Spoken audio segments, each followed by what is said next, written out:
This is A Different Perspective with Kevin Randle. A retired U.S. Lieutenant Colonel, Kevin Randle has been studying UFOs for nearly 50 years. Kevin has investigated some of the most famous UFO cases in the world and has been consulted for dozens of documentaries about UFOs. Considered one of the leading experts into the Roswell UFO crash of 1947, Kevin has written more than 25 books about UFOs, including the recently published Roswell in the 21st Century. Now, here is the host of A Different Perspective, Kevin Randle. And welcome to this edition of A Different Perspective. I am, in fact, Kevin Randle, just as they said. I will be joined in just a moment by Kevin Day, and I think most of you know who he is. I'll give you a brief introduction in a moment. I just wanted to say one thing. I was very disappointed in the latest issue of the MUFON Journal, in which they published a story called Roswell Solved. And it's all predicated on the idea that a enlargement of the photograph of Jesse Marcel in General Ramey's office, you could see a stick sticking out of the debris there, and they thought that the blobs on the stick resembled the symbols that Jesse Marcel Jr. had seen on the I-beam. And this proved that what fell at Roswell was not some kind of off-world craft, but was in fact a Project Mogul balloon. I cannot believe that something that we debunked 30 years ago is still coming up to bite us in the butt. Anyway, to the credit of the writer, that was Philip Mantle, he did include an awful lot of the material that I had published before and some information that I'd sent him in response to his request for information. But I thought that this article was, I guess, dated. That was the best way to say it. Anyway, it's doesn't solve the case of Roswell. There's many things to argue against it. The best argument I can make is Project Mogul balloon was not recovered at Roswell as proven by the documentation, but that's where we are. As I said, I am joined by Kevin M. Day, who is a 21-year Navy veteran, serving his entire career in San Diego and Hawaii, completed 8 Western Pacific deployments, and visited many of the countries that touch the sea between the west coast of the United States and the Middle East. He retired from active duty in November 2007. He works as a systems engineer from his home in Phoenix, Arizona. He is pursuing a Master of Science degree in systems engineering and writes short stories in his spare time. His book is Sailor's Anthology, which is a fictionalized account of the NIMITZ TIC TAC UFO encounter that happened in November of 2004 off the coast of San Diego. In 2008, when he wrote the story, many of those people were still in the service. He chose to fictionalize the historical record in an effort to protect the identities of those still serving. When he tried to tell his story to others, he could tell that nobody really believed what he had to say, and they believed there had to be a more prosaic explanation, which is common throughout the UFO field, I suppose. Not knowing what else to do, he wrote the short stories and self-published them in the Library of Congress to hide in plain sight what has now become contemporaneous evidence of an actual event. He hoped that if the Tic Tac encounter became public knowledge, his book might serve as evidence now. The plan worked. He says that you can now hold a piece of history. And welcome to A Different Perspective, Kevin M. Day. I very much appreciate being here. I do have to make one correction right away. Yes. When I wrote the bio, I actually was working as a systems engineer out of Phoenix, and the same thing happened to me again when I went to DOD. I tried to raise my hand and say, "Hey, ladies and gentlemen, we got a safety issue here off the coast of San Diego." And I had run into the same problem when I was active duty. No one would believe this. You just kind of went over that. Same thing happened in DOD. And it got so bad, my boss asked me at one point, "What, or have you been smoking?" I got to tell you, Kev, that broke my heart, man. It broke my heart. So I quit. Well, I had a reputation for most of my military career as the UFO guy. When I went, after I graduated from college and was commissioned in the Air Force, I served briefly with the 442nd Tactical Airlift Group, which, by the way, had a major role in the D-Day invasion. I was not there for that, however. You were doing training. Yeah. But when that expired, the commanding officer said, would you like to stay on as a reservist in our unit? And there are 2 slots available, general's aide and intelligence. And not being that keyed in, I picked intelligence officer instead of general's aide, not realizing the opportunity being the general's aide would provide. The point is, as an intelligence officer, I had to have a top secret clearance, of course. And what I found out, my father knew the agent, OSI agent, who was conducting the background investigation of me. And they had 4 or 5 articles in that file that I'd written that was critical of the Air Force investigation of UFOs. Great. But it never impacted my my career. I would get information from people and things like that, but I never had a problem with it. Although I knew that most people inside the military didn't accept UFOs as extraterrestrial craft. So I understand where you're coming from. Yeah, I had kind of the opposite experience. I was never seen as a UFO guy my entire career. I was pretty much a straight stick, by the book combat systems training team member. And, when I was up and coming, I always kind of listened to Art Bell, Coast to Coast AM, and I always had a curiosity active. And, being out that much time at sea and behind radars and going out at night and looking at the stars, I was always kept it in the back of my mind, my eyes open, but I had never, ever seen anything. And I got to tell you, Kev, the really weird thing about this event, like you had mentioned, I had made 8 deployments. I was part of 6 different at-sea commands, including 3 admirals tours and 3 Aegis ships. And this is a very strange part of this scenario. And if I get emotional here, you'll understand why in a minute. Absolutely. My very first deployment, I had done really well on operations A school, graduated number 1 out of 90. And because of that, I worked really hard. Because I wanted first orders. I wanted to have a choice where I was going to go. I chose Vincennes, USS Vincennes, CG-49 out of San Diego, California. My first deployment under Captain Rogers. We deployed. I had gotten there, did the workup cycle. We deployed. It was during Iran-Iraq war. They'd almost shut down oil shipments in Iraq and through the Gulf there. And we were patrolling the Straits of Hormuz. I'm not real clear exactly what happened, but because it's very confusing. Our helicopter may have crossed the international line, and rightfully so, the Iranian bog hammers came out and to check it out. What the heck are we doing? So in their territory. And whatever happened, shots were fired at the helicopter. And we went to general quarters. We were, and they came at us. They were open fire. We opened fire back, and we ended up sinking 9 bog hammers. And the ship's twisting and turning, bobbing, and we're trying to land the helo back on board as we're trying to return fire and not get shot. And I was a newbie. I had nothing at all to do with the surface side engagement or the air side engagement. I had a pretty boring watch called JOTS, Joint Operation Tactical System. But the weird thing is, Kev, I was standing, my job was right behind Captain Rogers. I was the closest person to him behind anyone.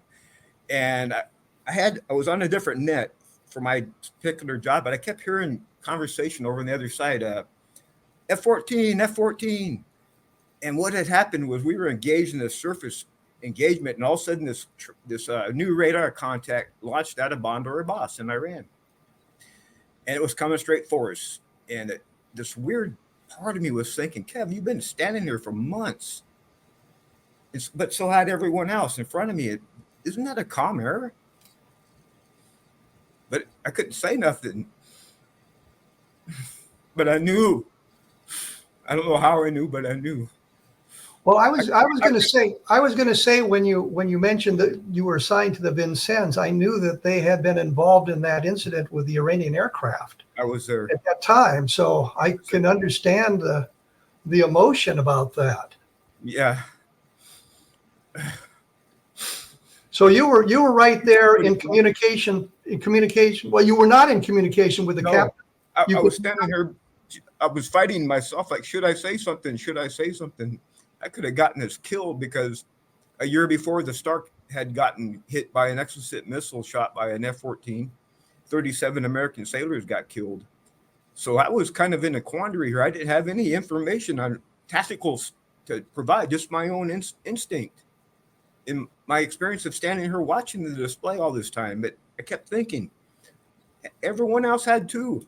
And the only reason why I didn't, I was like almost ready, and Captain Rogers stood up, make goddamn freaking sure that's not a comm error. And the next thing I know, he stood up, cycled the key, 2 missiles, 296 people. Yeah, that left an imprint on me. I almost got out. One of my best friends was Iranian. But I said to myself, no, Kevin, you can't get out. You've got to make goddamn sure this never happens again. Yeah, that's what I did. That's what I did, Kevin. I stayed in and I became the best of the best. Now, this is why, I went to Top Gun school in whole 9 yards. This is why this story is so strange, because when this Tic Tac thing happened off the SoCal coast in 2004.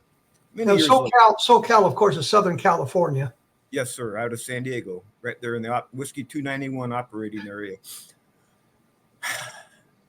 Believe it or not, I was getting ready to retire. That was my very last time on a ship. So that's the bookends of my career. Shooting down Airbus, tracking and intercepting UFOs on the other bookend. Now you tell me what? And so the ship comes into port. I transfer, go to the Admiral over in Commander Naval Air Forces in Pacific. I tried to say something, and people looked at me like I'd been smoking. And I mean, you should have seen it, man. And like in air defense group meetings, people kind of get in sidebar discussions, like looking over at us, whispering, and they ran cartoons in the papers, and they really clowned us pretty good. And after a while, I just kind of shut up. I never did tell my friends and family about it until about 2 years later. Well, I can understand that. Yeah, and so I missed. I was E8, Senior Chief Petty Officer, and I was up for E9, and I had a pretty good shot of making it. But for whatever reason, they only made one E9 in the whole Navy that year. I would say that making E9 is the epitome of an enlisted career. You're at the very top, the very pinnacle of an enlisted career. It's so few men make. I know, and women, by the way. And yes, I kind of the needs of the Navy, and that was the drawdown after the war. So I kind of took that in stride. But the problem for me was, if I had stayed in, I was going back to another ship again. So I had a good job offer, someone I'd known for a long, long, long time. So I punched and I took the job, and I got out of the Navy. Well, we'll get back to the UAPs and the Tic Tac here in a moment. I got to take a quick commercial break. My blog, of course, is www.kevinrandle.blogspot.com. There's nearly 1,500 articles dealing with UFOs on that. And for those of you who are interested, I'll get back to that right after this. I got to go. Thank you. And I am here with Kevin Day. Before I went to commercial break, I kind of botched part of the announcement. I do a blog called the VietnamGroundZero.blogspot.com, which is the relatively true story of my service in Vietnam. I mention that just because that sort of began my military career, as you were talking about, Kevin, and the ending of it was a tour in Iraq. But for those of you interested in what it was like for me in Vietnam, you can take a look at that later on. We were kind of leaning toward the Tic Tac incident, I think, when we broke the break. Tell me from your perspective exactly what had happened. All right, let me paint the picture here.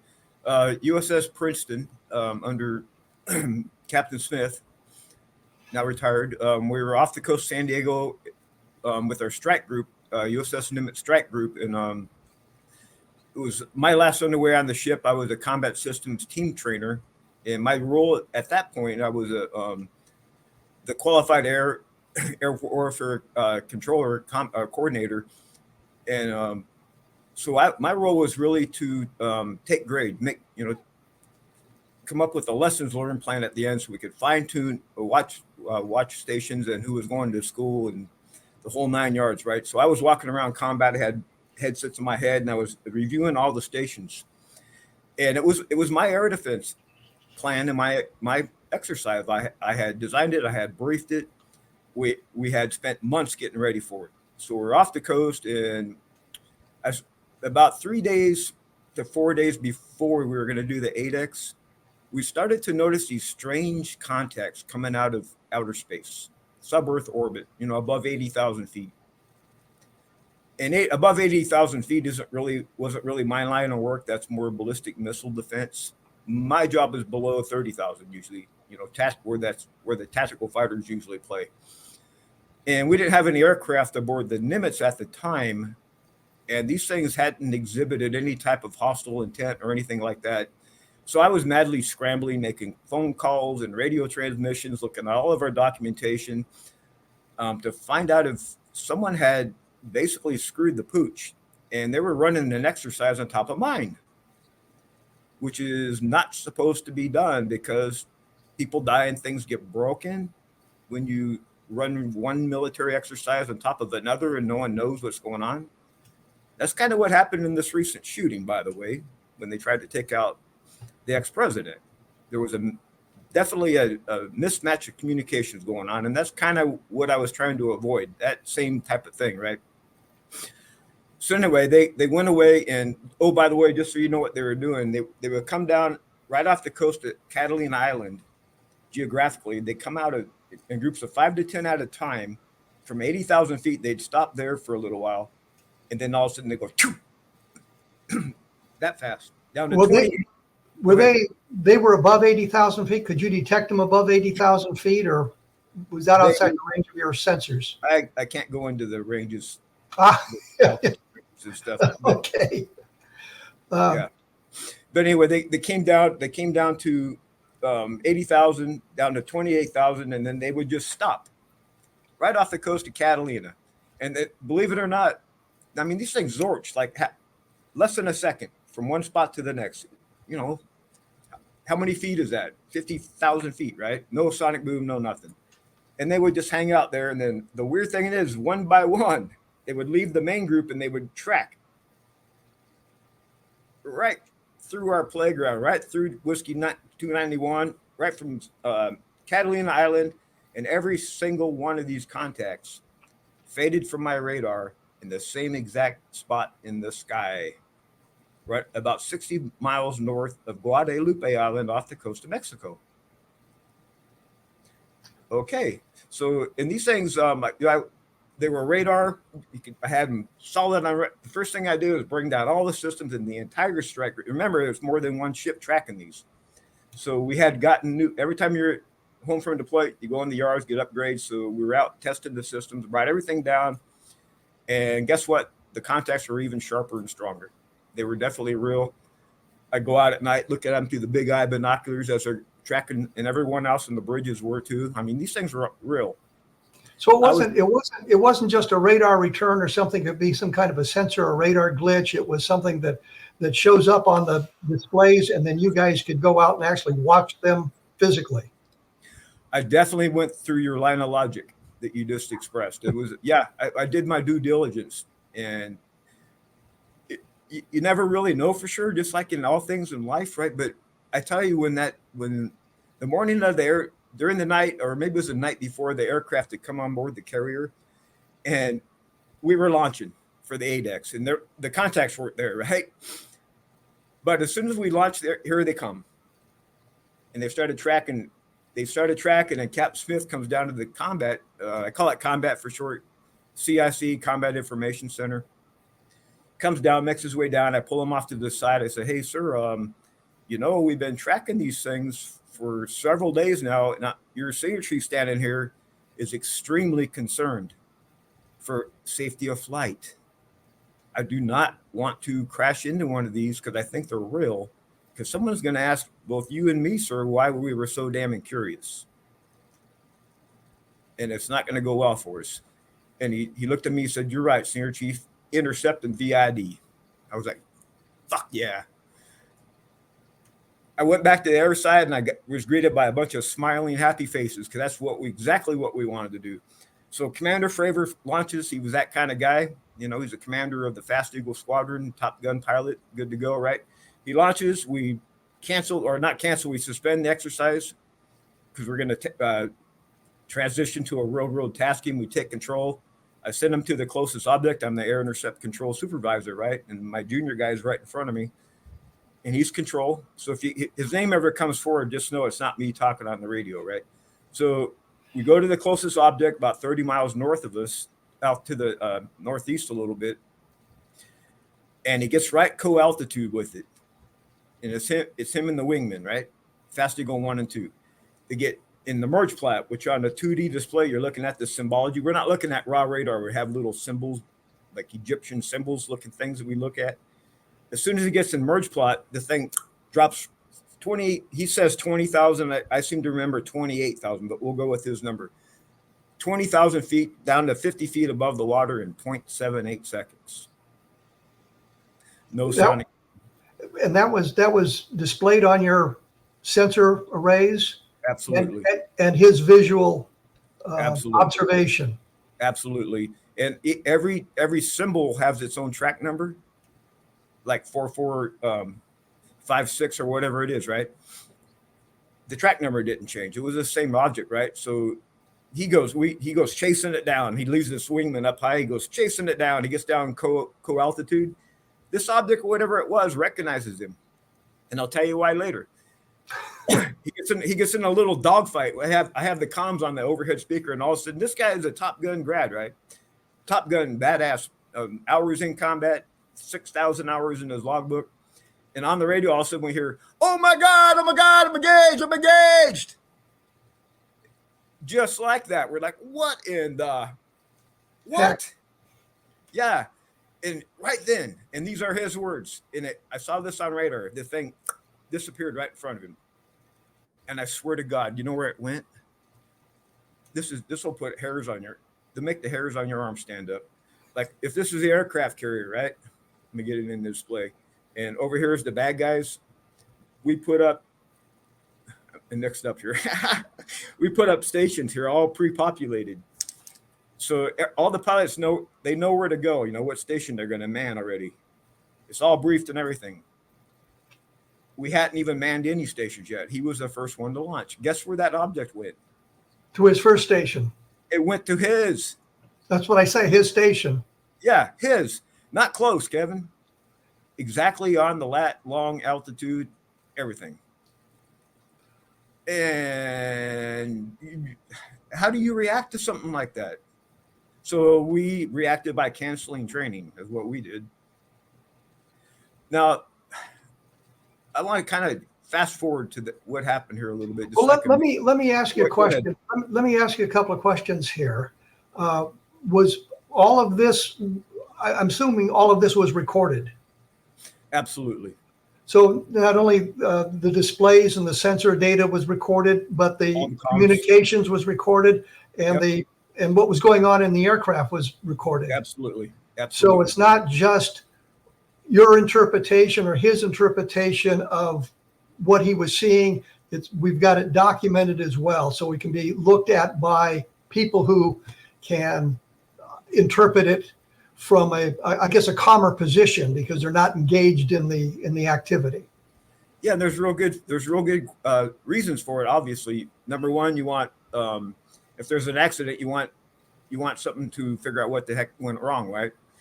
Number two, you got lessons learned, so you can go back and apply lessons that you've learned. Oh, we can do that part better. And the third reason, there's other reason, but a third reason might be technical, like something glitched in the system or something. We got to record it and figure out what happened. But yes, the answer is yes. It was all recorded. And during the night, a helicopter came on board the ship. I was in my rack sleeping when this happened. Apparently, two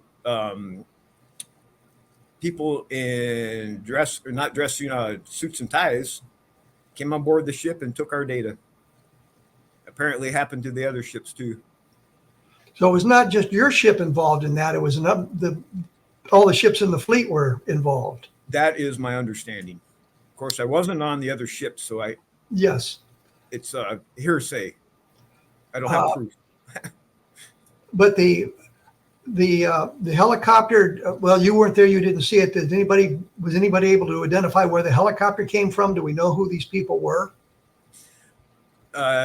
Short answer is no. I'm sure there's people that know, but I never found out. You're not one of those lucky people. I wasn't one of them, no. But the captain would know. I'm not even sure he knew. Well, he would know where his orders came from. I can't believe he'd surrender that information without some kind of authority to do so. Well, you got to remember, underway on a ship, we've got helicopter operations coming and going all the time for all kinds of personnel transfers, logistical transfers, training and lessons learned and stuff like that. So we're constantly setting flight quarters on the ship. Now, for example, if the admiral's coming on board the ship to visit us, the captain's definitely going to know, and be tuned in onto that. But if there's just like a parts run or something that's come over the ship, he may know about it, but he's okay, got it. It's part of the plan of the day. Check. Let me know if something goes wrong, type of thing. So the clean answer is I'm not real sure what he knew and what he didn't know. I was never told. But I'm thinking that this would be something, it's not like a parts run. It's not like the admiral showing up. It's these two guys showing up, and they're taking the data from you guys. The captain would have to know that. I cannot think of a situation in which he would not know these guys are coming on board and they're authorized to take this material away with them. Well, he definitely knew that part, but maybe he didn't know the why part of it. Well, yeah, that, or or probably. You shall do. Yeah. May not have known the agency they represented either. I'm going to have to take another quick break here, and we'll get back to discussing this in just a moment. Once again, I say try to do this in the right order. The blog on UFOs is kevinrandle.blogspot.com. There's an awful lot of information up there. Shows from the past are also available through that blog as well. I will be back right after this with Kevin Day, and we'll be talking UAP. And I am here with Kevin Day. And before we get back to our discussion of the Tic Tac incidents, I guess we could call them, I'm always very bad at promoting my own work, but I want to say this. I've looked at depth at the Washington National sightings, which took place in July of 1952, in which we had some of the same sort of things going on, jet intercepting UFO type objects, multiple radars involved, multiple stations involved, multiple pilots involved, commercial pilots, military pilots, people on the ground, a mass of people on 2 consecutive Saturdays in July of 1952, which resulted in what I think of my favorite headline ever in a newspaper, which is the Cedar Rapids Gazette. In a headline right out of a science fiction movie said, "Saucers swarm over Capitol," banner headline across the front page. But the real point is, it's not just one guy seeing something or 2 guys seeing something. It's a multitude of people, multitude of pilots, multitude of radars being involved in those incidents. And when the fighter interceptors would arrive in the area, many of the UFOs would just disappear from the screen. And once the fighters left, they would all come back. And that's from what the people in the radar room told me, both Dewey Fournay and Al Chop. Both men were there, and I had an opportunity to talk with both. So we're now involved with this. This was not just a single sighting. This was a series of sightings as well. Is that correct? That's correct. It was over the course of about the November 10 to about the November 16. They came in groups of 5 to 10 at a time. If you counted up all the objects and all the groups, it was about 100 of these objects. Could it have been the same 4 or 5 objects being repeated, or was it obviously different objects being observed? Oh, man. Is it possible? Yeah, but I don't think so, and here's why. Over the course of that time, they transited our operating area 1 object at a time. And like I had said, they all disappeared off radar in the same spot in the sky. Now, I got to the story to that point right there when Lou Elizondo came to see me with Tom DeLong, and he stopped. He looked at Tom. He said, "We're going there." So Lou Elizondo, Tom DeLong went out to Guadalupe Island, and they talked to the fishermen.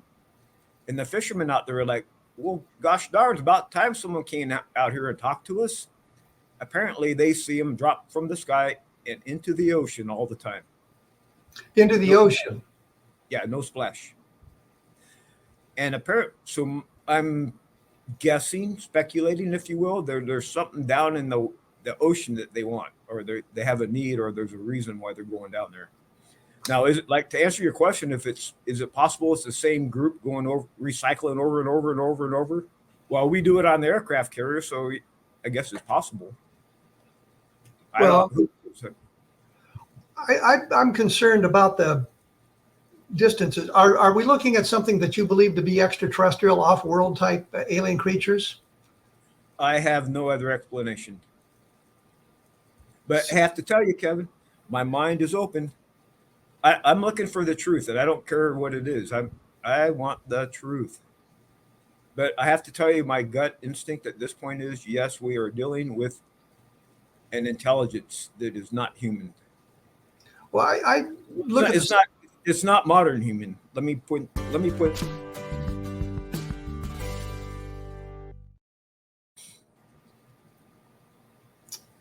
I'm thinking of like the Roswell case. I've looked at all the possible explanations, terrestrial explanation that's offered, and I cannot find one that fits the facts. Ergo, I must go toward the extraterrestrial, but I would like something a little more definitive than just, this is my conclusion based on the fact I've eliminated all the possibilities of some kind of terrestrial craft. Are you sort of in that same place, or? I'm in the same train car with you on that one. And we talk about, I think there were 3 videos that were released during this time. Are you aware of additional videos and things like that would be available? I'm only aware of the 3 videos that U.S. Navy has produced, and there's a pretty cool story behind that too. I was going right before the break. I was kind of going to something that I've kind of figured out over the years, and boy, this is real conjecture. Okay, it's real speculation. Just let me say that, because what else do I have? You know, I have a brain, and I'm thinking, and I'm doing research and studying and everything, and I have a pretty good bullshit filter, right? But anyway, when the 2004 event happened, right, I'd always wondered, how did it know, and why did it go to his cap station? It was always eating on my brain, right? Years later, time went by. 2017, I had made it home, quit my job, ended up here in the wilderness, looking for researching a family mining claim, 100 years old gold mining claim. I found it. That's a whole nother story. NASA's interested in it now. It's huge. It goes from Northern California, Northern Washington. I can show you the research. But I figured I could never mine it because it's in the wilderness. I said, screw it. I published it, and I went on. I forgot all about Tic Tac. I was volunteering down here at the golf course. I love the golf. I just reopened the kitchen, and the golf tournament was on. A final putt on number 17. I was carrying out a plate of food. Hey, Bob. I dropped it. You just spoke about the videos. That one video, the Tic Tac, was playing on CNN.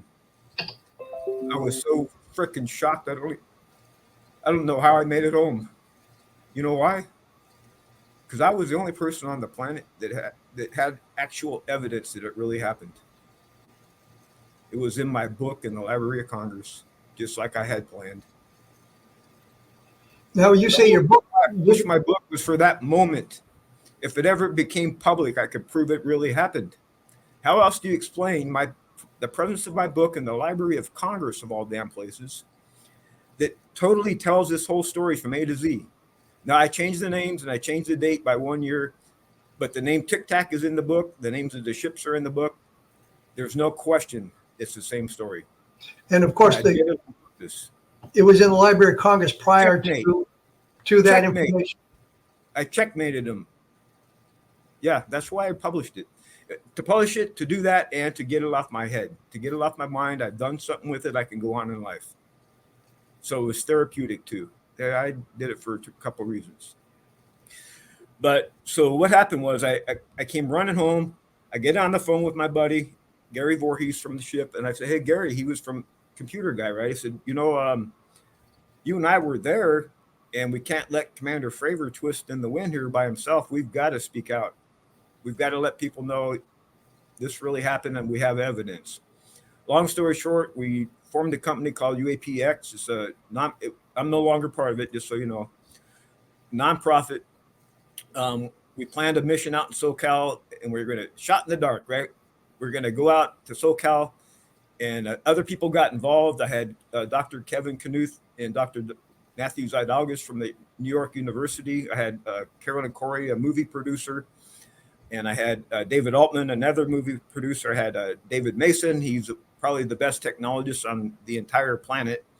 And we had this table set up about 20 feet long, set up with all kinds of gear you can possibly imagine. Scientific equipment, right? And none of us had any idea anything was going to show up. It was a shot in the dark. Caroline Corey spent a fortune getting us there and all the logistics and everything. She took a real chance. So we got all set up, and guess what happened? They showed up for us. Not only Kevin, not only that, according to the quantum physicists, the astrophysicists that were there, they took 600 hours of data and they looked at it in the labs. They are believing right now that they came through a wormhole. Radar detectable objects came through a wormhole. Just say hi to us, apparently. So my mind immediately went back to 2004. Remember how I said that object knew our intentions? Yes. Didn't they just know my intentions again? So they knew my intentions twice now. So I'm thinking, I was actually thinking out loud. I must have been, because I was sitting there thinking, intention. That's it. That's what. And all of a sudden, Dr. Zidalgas walks up to me, and I still get goosebumps. And he said, Kevin, I have a question for you. I said, what, sir? He said, do you think intention has anything to do with this? And I froze. I said, yeah, absolutely. And it took me years to figure out the role of intention in the universe. But Kevin, I got to tell you, I think I did. In fact, in the last 2 months, I have developed actual mathematical equations and I have a bunch of derivative equations off of it too, that directly relate the force of intention to the fundamental forces. Gravity, strong nuclear, weak nuclear, and electromagnetism. And this is how I figured it out. And it all led from one question. And let me hit you with it. And let me run through my logic here before you interrupt me. It's like a chain of 4 questions. Well, wait. I'm getting awfully close to the commercial break. So yeah, definitely take the commercial break. Because this is like the juicy part of the interview. So take the commercial break. I've got like 2.5 minutes before we get there. So I'll fill the time with a couple I can run through the logic real quick because it's real easy.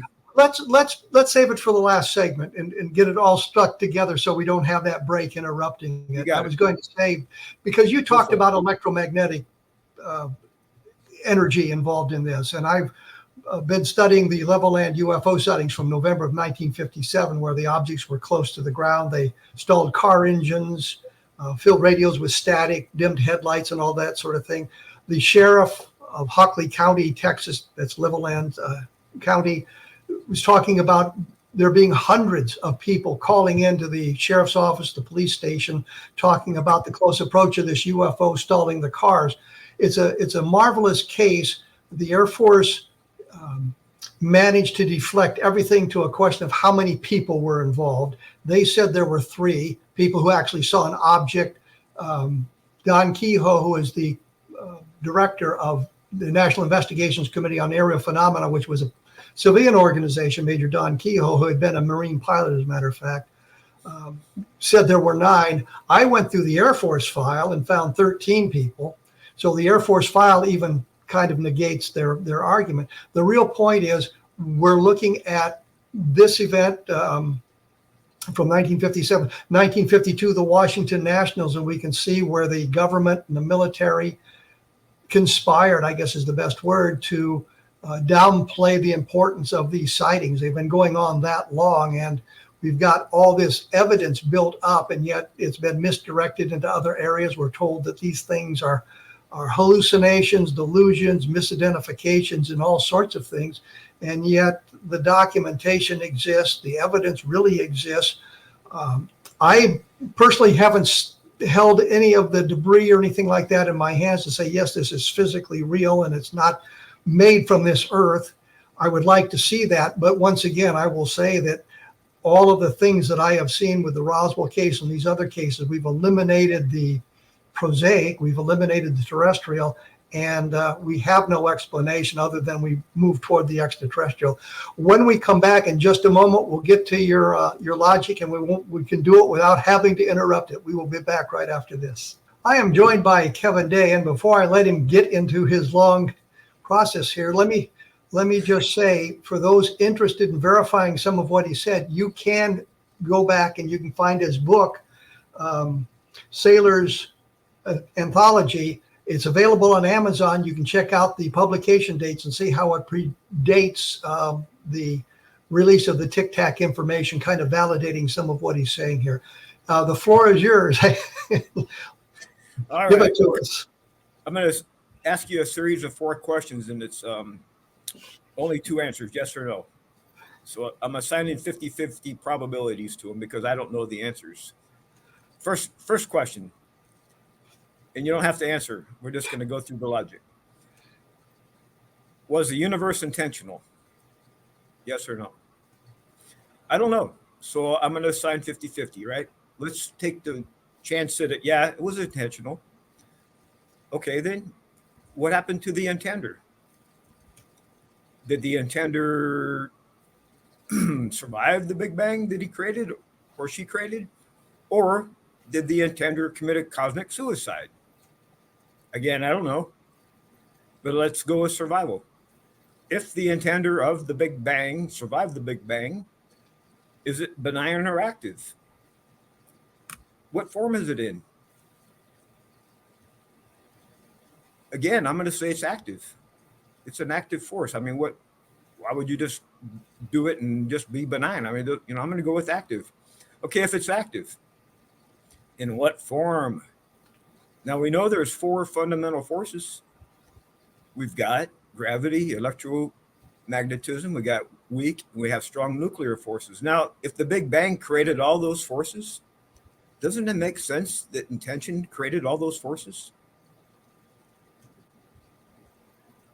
Therefore, intention itself is mathematically equatable to the 4 fundamental forces, and I've done it. I have done it. Now, when I say I've done it, I have formulated the equations, and I had AI help me populate the statistics behind them. So, therefore, my math is solid. Now, I have a bunch of derivative equations built off of this principle that intention is directly related to fundamental forces. And one of the things I've done recently is I've integrated the Mandelbrot fractal set.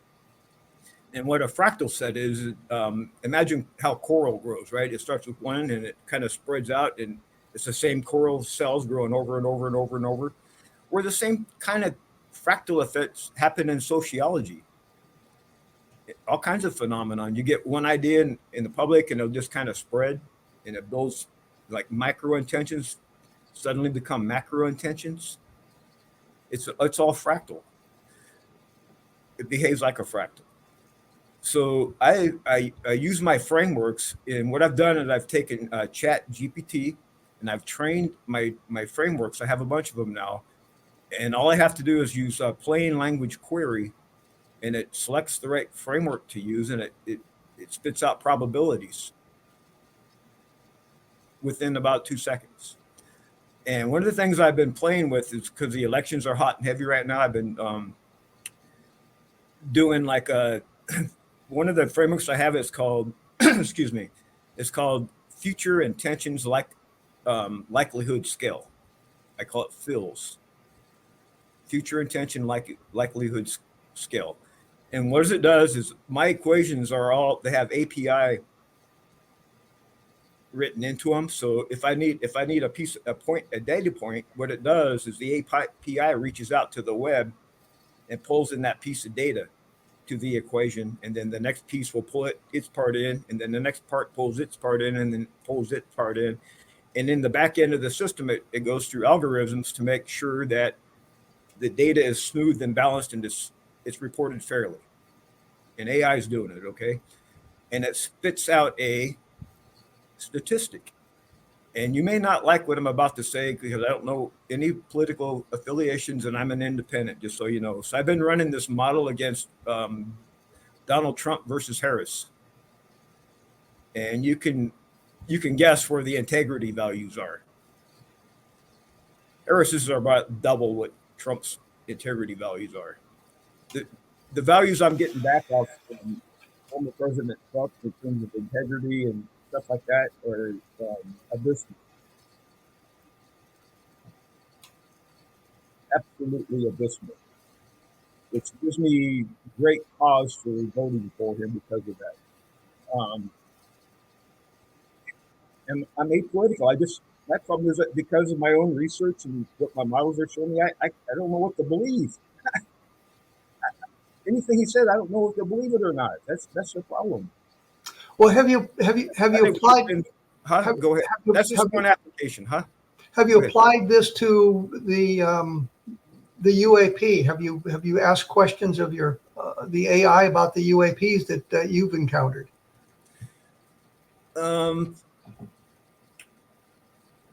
That's really an open-ended question. I need a precise query. But what I can do, what I really like to do, is anyone listening to this, challenge me through you, Kev. Have people collect some queries people want done, and I'll produce reports for you, and I'll just show you what this thing can do. For example, what's one that I did recently? I had it set up to automatically report the deltas between polling data in the swing states, just so I could get the trends of the polling data. Now they've got polling firms that do this, of course, but it costs a lot of money. The models I have do it in like 2 seconds, and I've been comparing results, and my results are better than theirs. For example, I was the one that predicted this recent Trump implosion. Was what happened was because my models came back and they said once his national poll ratings go below 60%, he's going to start to implode. And he started to implode exactly at that point. I can show you mathematically. The model gave me the answer. If you go back on my Facebook page, you'll see where I've been posting this for like the last 2 weeks. I've been posting all the results because what I'll do is I'll run it in the model, and I'll use a screen capture, and I'll actually capture it as a picture, and I'll post the whole picture onto my that way. If you want a copy, just click it and copy it. You can have it. But I guess the real question is moving away from the political arena. The whole reason was to give you some examples using a situation that's it's on everyone's minds right now. But these models can be used everything from, you can use them in chemistry, you can use them in physics, you can use them in math, you can use them in biology, you can use them in social phenomenon, you can use them in astrobiology, quantum physics. Have you applied it to the possibility of extraterrestrial visitation, for example? Because we can argue the physics of the situation. The distances are impossible for us to imagine. The length of time it would take to travel between stars or among the stars is literally astronomical. The short answer is no. And since you asked it, I have to ask myself, why not? Maybe I'm just not ready there to do that with it yet. And part of the problem, Kevin, is I don't know what to ask. I mean, in order to get the right answer, you have to ask the right question. That's the key to this whole thing. You have to know what questions to ask. Otherwise, you're going to get the wrong answers. Well, I know David Rudiak, who's been trying to interpret the Ramey memo, which is this document General Ramey was holding in his hand when he's photographed in 1947, about the text. And he's run that a number of times, but the answer changes. That's great. Hey, do me a favor, send me that, and that's a perfect thing for my model to test. That's exactly what I want to test right there. We can certainly do that. And I know the people who can do that. I see by the old clock on the wall, we're kind of running out of time here.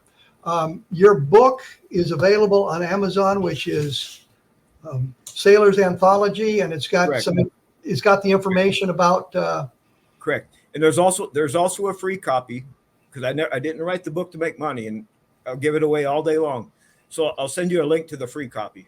That we can have it, okay? Because I'm not. And I can post that. I can post that on my blog for those of you who would like to. Absolutely. Okay, we'll do that. Yeah. I got to say, I've really appreciated you taking time to chat with me today. It's been an interesting conversation, to say the least. Can we come back and do it? Because I wasn't even close to being finished. What happens when I only have an hour? We just don't get to where we need to go. Certainly, you can come back and we can talk about that. Okay, good. I cannot imagine the horror of being involved in the Vincennes incident. It just is astonishing. So I was able to turn it into good. That's the only thing I could do. I had to internalize it and use it as a source of power. Well, again, thank you so much for taking your time today. I'll be in touch. I'll send you the links as soon as I have them available as well. Thank you so much. All right, thank you. Next week, believe it or not, we're going to be talking about the REL-MAR memo and another analysis of the REL-MAR memo by a guy named David Jones, who is not involved with a locker. That's a kind of a, I guess, nautical joke, or the monkeys for that matter, which would be a musical joke, I suppose. He's looked at the data using, I think, one of the scans that I was involved in at the University of Texas at Arlington Special Collections. I've been there twice where we've done scans as the technology has advanced to see if we can discern what the memo says. There's a key phrase that David Rudiak talks about, which is victims of the wreck. Others have viewed it as remains of the wreck. There's a number of interpretations for that one critical word. If it says victims of the wreck, it changes the conversation if we can get a consensus. And that's what I was talking about with David Rudiak. He had used artificial intelligence on the memo. And the first time he ran the scenario, it came back as victims of the wreck. And I thought, well, this is great. Now we've got some kind of scientific evidence that leads us in that direction. It's just not an interpretation of visions of faces in the clouds type thing. But he ran it again, and it didn't come up with the same answer. We would hope that by putting this out on the internet, others would be able to get the same thing. It's kind of like the Roswell slides, for those of you who remember, where we had to blur the placard on the photograph, and people around the world were deblurring it and getting the same answer. So it worked out that this is what the placard says. With this REL-MAR memo, we have not had that kind of luck. I know David is still working on that. There's other people working on that as well, trying to discern exactly what this says. And from what I understand from the people I've talked to, with those doing the scans of the negative, that we've done the best job that can be done. The technology is not going to be able to bring us any more information, and the way to solve this is now to throw it in the hands of artificial intelligence, I suppose. Once again, my book, Understanding Roswell, gives you a different perspective on the Roswell case and tells you a little bit more about the people who are involved in that. Understanding Roswell gives you a history of the whole thing. My book, Level Land, of course, talks about Level Land, and the Washington National Books talks about that setting. I will be back next week with David Jones, and I'll talk to you then.